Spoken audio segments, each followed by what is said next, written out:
Hey good man, here with another authentic talk note. In one of the groups we were processing the idea of our culture at our home being different than the culture we actually want, and specifically really getting caught up in tasks that have to be done on the weekends, getting there, getting out, doing yard work, mowing, projects. Everybody knows the list of projects they have that they really want to accomplish. And really that leading to a culture where there's not a whole lot of rest happening on the weekends. There's not an actual Sabbat or Sabbath that we disconnect from the world for a full 24-hour period where we're not at least doing something interactive. And the example was given in group that the day was planned to be a fun day.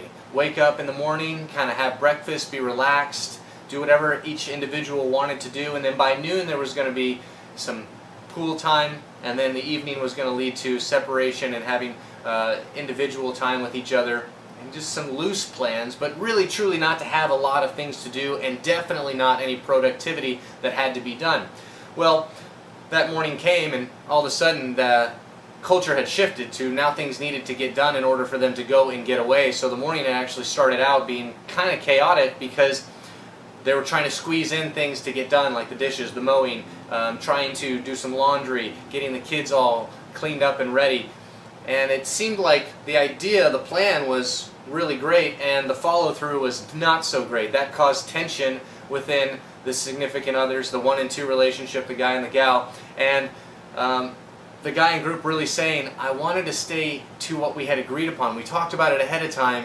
And so instead of me stepping up and doing a bunch of things and scurrying to get a bunch done before noon, I just went and I worked out. And I said, no, we agreed on this culture that one day a week we're going to have a Sabbath. We're going to relax, and we're not going to have to worry about all these things we have to do. And he said it was caused a lot of tension between him and his wife, where she went and started doing some tasks and started trying to get busy and get all these things done so that then she could relax. And he said that's our old mode. Our old mode of thinking is get things done, then relax. The list will never end. There will always be things to do. Everybody knows once you complete a list, there's a list as like the trophy. Good job, you got it done. Here's another list and have fun. It doesn't feel like much of a trophy. That list will never end. It's up to us and up to you to decide with your significant other, with the people involved, that this is our 24-hour period. We are truly going to disconnect in order to reconnect with each other. Sometimes that's going to cause tension because you're changing the culture in your family household. So not to sign up for once it's been agreed on, I would really strongly recommend communicate it ahead of time.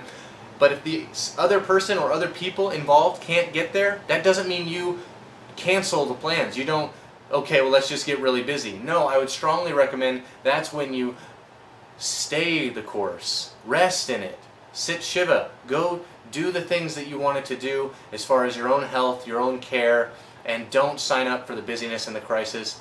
And then go back and follow up and say, hey, we had planned this, and I understand this is difficult for us to do, it's difficult to rest, but I want us to take this just as serious as the list we have. Call to authenticity here. Don't give in to a counterculture of what you're trying to create in your environment at home. If you've set up a 24-hour time period to disconnect, a Sabbath, I strongly recommend you do that first and then follow through. And if the other person can't get there, that doesn't mean you go on the crazy cycle. You stay in your own zone and then reflect and say what's going on that we can't get there. As far as circle relationships go, this is going to be huge in the 1, 2, and 3, the family environment. What is it at home? What's the culture? Is it only a culture of productivity and getting things done and planning and busyness? Or is it relax, rest, and Sabbath? As far as the spies go, this is a big one, a very spiritual ritual in this. You've got to have space in order to have spirit. And so really looking at the spiritual health, the social health, what is the priority in our life? Are we living out of number 5, or are we bringing it back into the number 1, 2, and 3? All right, there's your ATN for today. I hope you have a very restful day this week. Have a good one.